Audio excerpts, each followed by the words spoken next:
Telltale books, we've mostly been talking about really old books.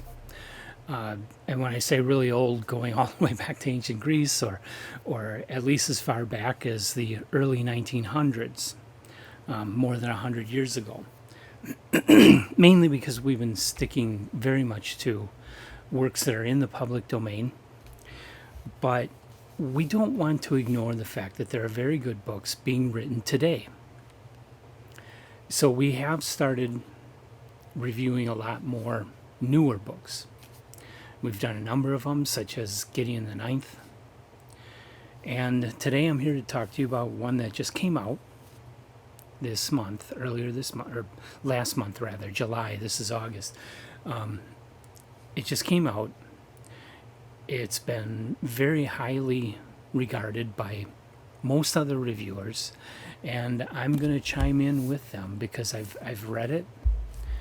This was the choice of Samantha from Bound and Tagged.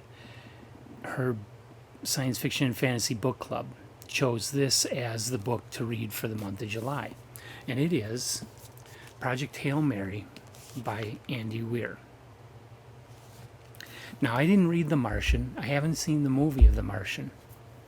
I didn't read Artemis. I've actually heard nothing good about the Artemis. I don't know. Maybe it's bad. Maybe it's as bad as everybody says. If I can trust that the reviews of Artemis are as accurate as the reviews of Project Hail Mary, then I would say, yeah, skip Artemis, read The Martian, read Project Hail Mary. After I got a little ways through Project Hail Mary, I did secure a copy of The Martian, and we'll be reading that and reviewing that in the near future. So, Project Hail Mary. The basic synopsis is that what's called a microphage, a small life form, is discovered, which can live in space. It can also live on the surface of the sun, and it's busy traveling back and forth between the sun and Venus. And in doing so, it's going to the sun to suck up energy. And people are noticing the sun's, I forget if it's mass or energy level or exactly what the measurement was, but they notice the sun is decreasing and it's getting cooler, and they figure it's only going to take like 5 degrees before you have global ecological disaster happening. They start doing research. The main character, he's really just a high school science teacher. He kind of washed out of a university, I think it was, because he had kind of a radical proposal. Well, this woman who's been put in charge of looking for a solution to save the human race before it gets too cold for us, she goes to him and wants him on the team researching these things, because she thinks there's merit to the paper he wrote that got him kicked out of university.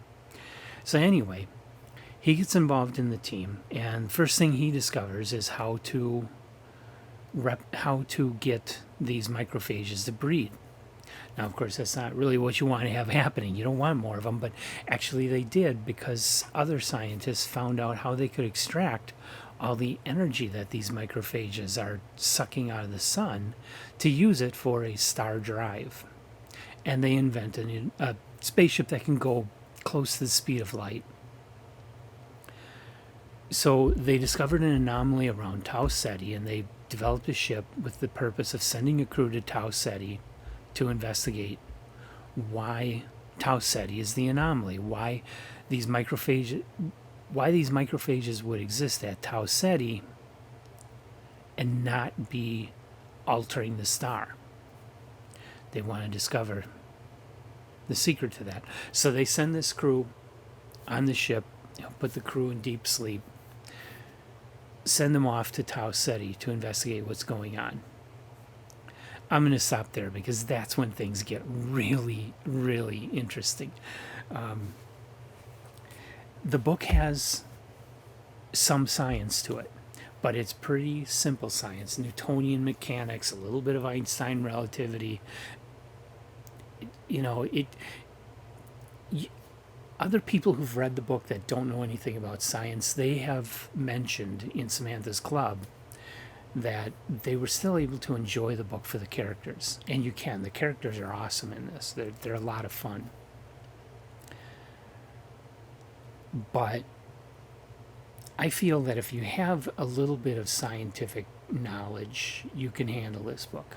It's not super advanced science. They're not talking about quantum mechanics in this. They're not digging deep into really high-end mathematics. This is a book that is readable and yet still has a fair amount of science, and that's what I loved about it. For me, this book made me feel like I was reading Robert Heinlein or Poul Anderson or Isaac Asimov or any of the other early science fiction authors that wrote this kind of hard science adventure story. It felt old school. It really did. And yet it definitely had better characterization than a lot of old school science fiction had. So I'm sold. I'm sold on this book. It's got my recommendation. Emily hasn't read it yet. She didn't want to read it. So I don't know if I'm going to get her recommendation too. But it's got my recommendation. As far as I'm concerned, this is a top tail. This should be on my top tail list. 5-star book on my Goodreads. It's an amazing book. This is science fiction the way it used to be. But it's enjoyable for modern audiences too. You know, the younger people that read this in the book club, the younger people and the young women in the book club that read this, they loved it. So it's not like it's so old school that you got to be as old as me to like it. Everybody's going to like this. But it does kind of point out something that I feel that I have been feeling is the truth, and that is that we shouldn't forget those old school authors. They have a lot to offer us. They have good stories. Here's a brand new story just published by a hot young author, but it feels like old school science fiction. This is what science fiction has always been about.